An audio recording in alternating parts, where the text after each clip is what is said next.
I'm going to put a very famous quotation on screen for you now.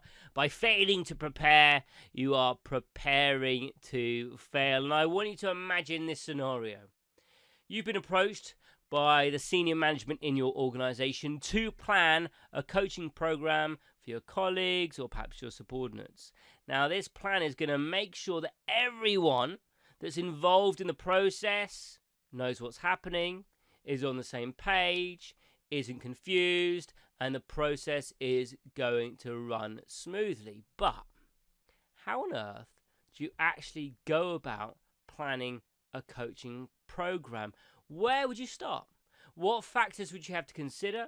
And what steps would you have to take? Well, the very first stage of planning is identifying the need for coaching.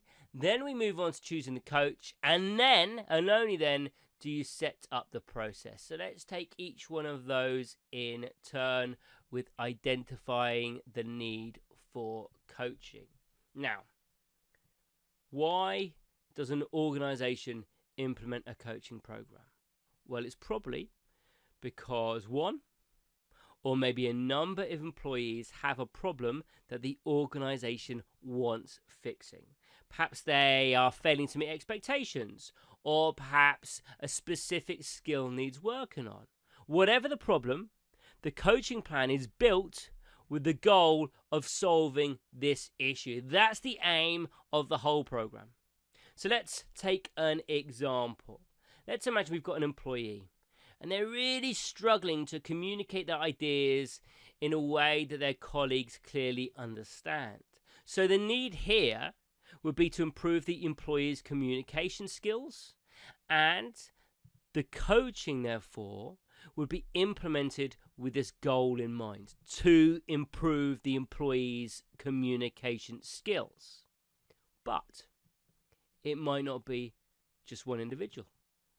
In fact, the management in the organization might think that communication as a whole throughout the organization needs to be improved. And so they could call for a program with this specific goal in mind. And maybe they would take suggestions from managers as to which individuals should be put forward so that the organization would benefit the most. Now, if you've been put in charge of planning coaching, well, I think it's safe to assume that the organization has already identified the need for coaching to take place.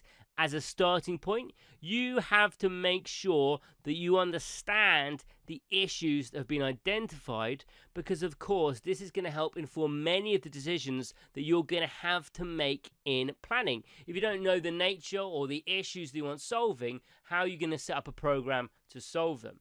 So, once you've got an overview of why the organization wants a coaching program implemented, it's time to contact the coaches themselves. And so we can move on to our second stage, choosing the coach. Now, selecting a coach to carry out the program is generally quite simple. Knowledge of a specific organization or industry isn't necessary to coach effectively, because coaching in itself is a skill. So, for example, someone could really have no idea about computers, but by using their coaching skills, by employing careful questioning, they could still be a fantastic coach to an IT professional.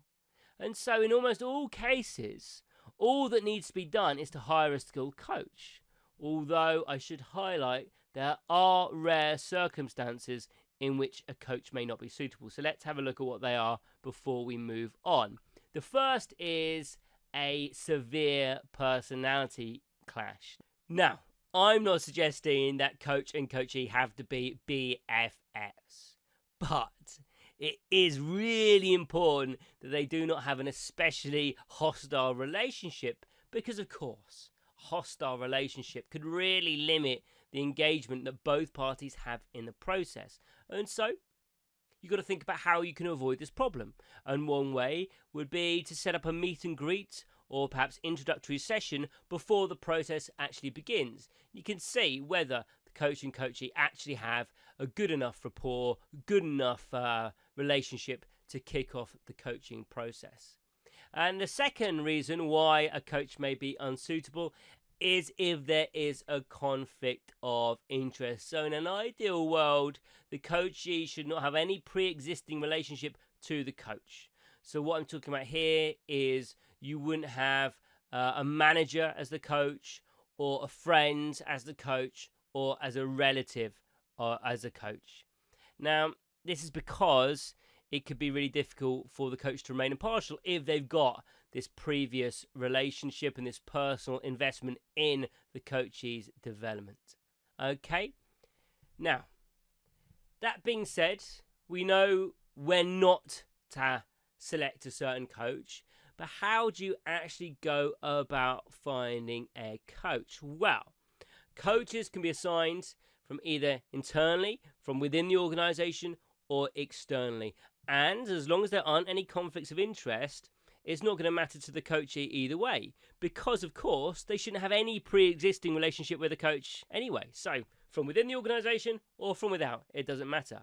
Now, external coaches can be contacted through a company that provides coaching services, an online directory, or by contacting an individual contractor.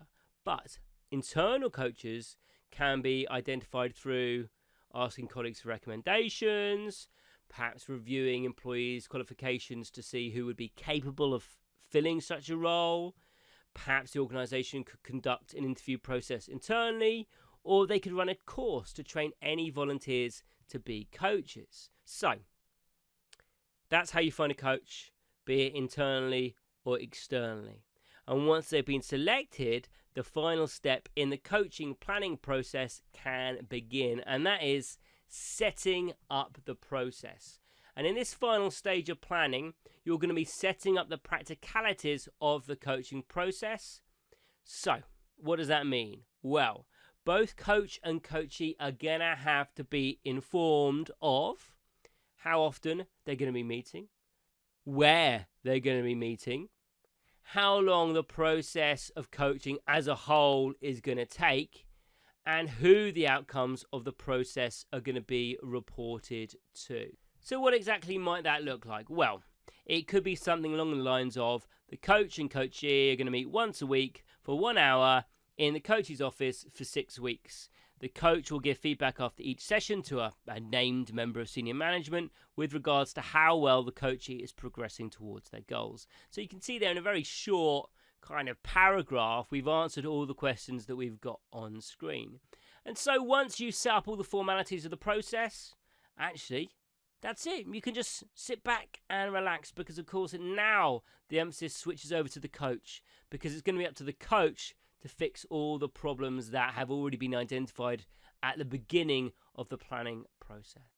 And if you enjoyed that video and would like to see more from us, be sure to like and subscribe, and consider following us on social media like Twitter, Instagram, TikTok, LinkedIn, or go to our website linked in the description.